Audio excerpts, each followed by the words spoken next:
Hello everyone, this side Apoorva. Welcome to the math class. आज का हमारा टॉपिक है क्लास 9 का चैप्टर 12 स्टैटिस्टिक्स।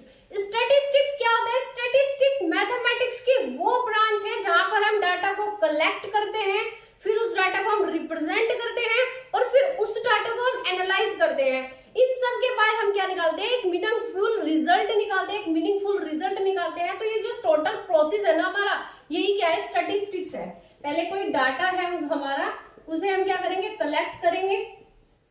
कलेक्ट करके हम क्या करेंगे? रिप्रेजेंट करेंगे इस डाटा को। रिप्रेजेंटेशन के बाद हमारा क्या होगा? एनालिसिस करेंगे हम, और इन सब के बाद एक हमारा मीनिंगफुल रिजल्ट निकलेगा।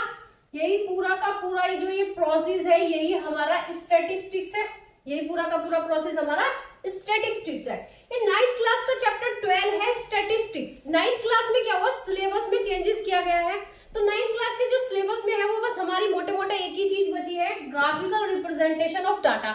कोई डाटा को हमारा क्या सिर्फ ग्राफिकल रिप्रेजेंटेशन ही दिखाना है। जो हमारा था ये मीन, मीडियन, मोड, ये सब हमारा 10th क्लास में चला गया, तो उन्हें हम नेक्स्ट क्लास में पढ़ेंगे।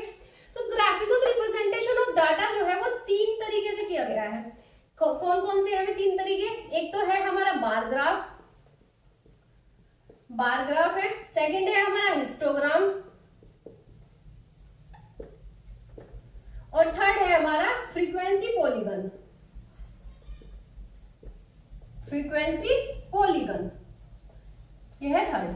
तो इन तीनों को डिस्कस करने से पहले हम कुछ बेसिक टर्म को डिस्कस करते हैं। फर्स्ट है हमारी फ्रीक्वेंसी डिस्ट्रीब्यूशन।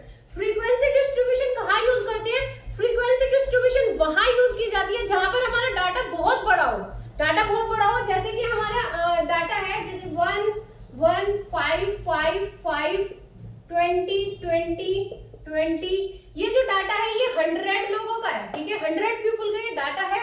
तो इसमें जो फ्रीक्वेंसी का मतलब क्या है कि कोई भी चीज कितनी बार आ रही है, ठीक है, कोई चीज की जैसे कि कोई नंबर है वो कितनी बार आ रहा है। तो फ्रीक्वेंसी डिस्ट्रीब्यूशन में भी ऐसे ही है कि हमारा डाटा है, पहले हम इसे असेंडिंग ऑर्डर में लगाते हैं, ठीक है। तो फ्रीक्वेंसी डिस्ट्रीब्यूशन में अब हम देखते हैं कि 1 जो है कितनी बार आया हुआ, तो 1 की फ्रीक्वेंसी कितनी होगी? 2। 5 की फ्रीक्वेंसी कितनी हो गई हमारी? 3। 20 की फ्रीक्वेंसी कितनी हो गई हमारी? यहाँ 3। इसी तरह आगे जो हमारा डाटा होगा उन सबकी हम फ्रीक्वेंसी डिस्ट्रीब्यूशन से निकाल सकते हैं, ठीक है। जो ये फ्रीक्वेंसी डिस्ट्रीब्यूशन है ये 2 टाइप्स का होता है। कौन कौन से हैं इसके 2 टाइप्स? एक तो है हमारा डिस्क्रीट फ्रीक्वेंसी डिस्ट्रीब्यूशन, और जो सेकंड है वो हमारा है कॉन्टिन्यूअस फ्रीक्वेंसी डिस्ट्रीब्यूशन। जो कॉन्टिन्यूअस फ्रीक्वेंसी डिस्ट्रीब्यूशन कहो या फिर कहो ग्रुप्ड फ्रीक्वेंसी डिस्ट्रीब्यूशन। जो ये डिस्क्रीट है वो अनग्रुप्ड होता है, डिस्क्रीट वाला अनग्रुप्ड होता है फ्रीक्वेंसी डिस्ट्रीब्यूशन। जो डिस्क्रीट ये फ्रीक्वेंसी डिस्ट्रीब्यूशन है ना, ये छोटे डाटा के लिए यूज करते हैं। ये छोटे डाटा के लिए, जैसे कि हम बार ग्राफ में यूज करेंगे डिस्क्रीट वाला मेथड, ठीक है। जो कॉन्टिन्यूअस फ्रीक्वेंसी डिस्ट्रीब्यूशन है ये हम हिस्टोग्राम में यूज करेंगे। ये बड़े डाटा के लिए किया जाता है, तो हिस्टोग्राम में यूज करेंगे इसका हम। हिस्टोग्राम जो होता है वो कॉन्टिन्यूअस फ्रीक्वेंसी डिस्ट्रीब्यूशन के बेस बनाए जाते हैं। जो बार ग्राफ होते हैं वो हमारे डिस्क्रीट फ्रीक्वेंसी डिस्ट्रीब्यूशन के बेस पर बनाए जाते हैं। नेक्स्ट है हमारा क्लास इंटरवल। क्लास इंटरवल क्या होता है? Upper limit to lower limit, तो sorry lower limit to upper limit. Lower limit से कहां तक? Lower limit to upper limit. Next है हमारा क्लास साइज। क्लास साइज क्या होता है? Difference between upper limit and lower limit. Upper limit and lower limit. Lower limit और upper limit का जो डिफरेंस होगा वही क्या होगा? हमारा क्लास का साइज होगा। फोर्थ है हमारा class size, class mark. Class mark क्या होता है? अपर लिमिट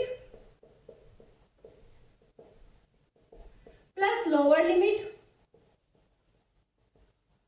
अपॉन 2, ये है हमारा क्लास मार्क। इन सब चीजों को हम आगे क्वेश्चंस में यूज करेंगे। फर्स्ट है हमारा बार ग्राफ। बार ग्राफ में क्या होता है? अभी बताया जैसे कि it is specially used for discrete frequency distribution. ये किसके लिए यूज किया जाता है? डिस्क्रीट फ्रीक्वेंसी डिस्ट्रीब्यूशन के लिए यूज किया जाता है, ठीक है। और जो ये बार ग्राफ विड्थ सेम रहेगी या विड्थ फिक्स रहेगी? विड्थ क्या आएगी? फिक्स रहेगी। फर्स्ट हम एक क्वेश्चन से समझते हैं। कुछ पॉलिटिकल पार्टीज दी गई है और उनके द्वारा जीती गई कुछ सीटें हमें दी गई है, मतलब इलेक्शन में कुछ पार्टीज थी और उन्होंने कितनी कितनी सीट जीती उसका हमें डाटा दिया हुआ है। इस डाटा को हमें क्या करना है? ग्राफ पे हमें शो करना है। तो हम शो करते हैं, हमने ग्राफ ड्रॉ किया, यहाँ पर एक्स एक्सिस पे हमने ली पार्टीज और यहाँ पर वाई एक्सिस पे हमने ली सीट। तो फर्स्ट जो हमारी ए पार्टी है उसने कितनी सीट को जीता? 75। तो 75 कहीं यहाँ होगा 80 के और 70 के बीच में।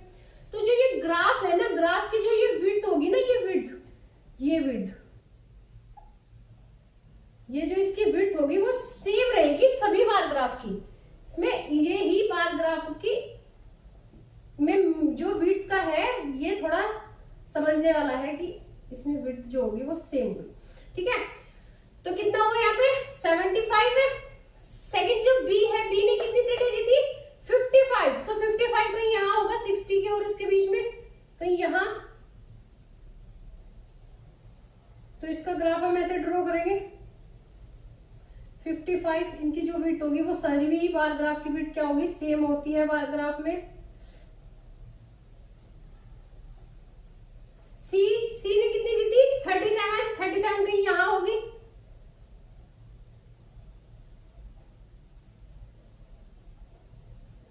डी ने 29,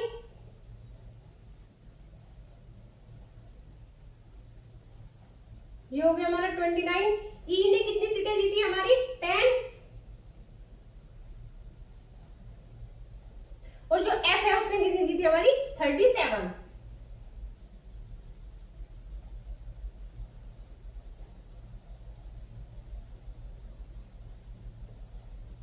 ठीक है।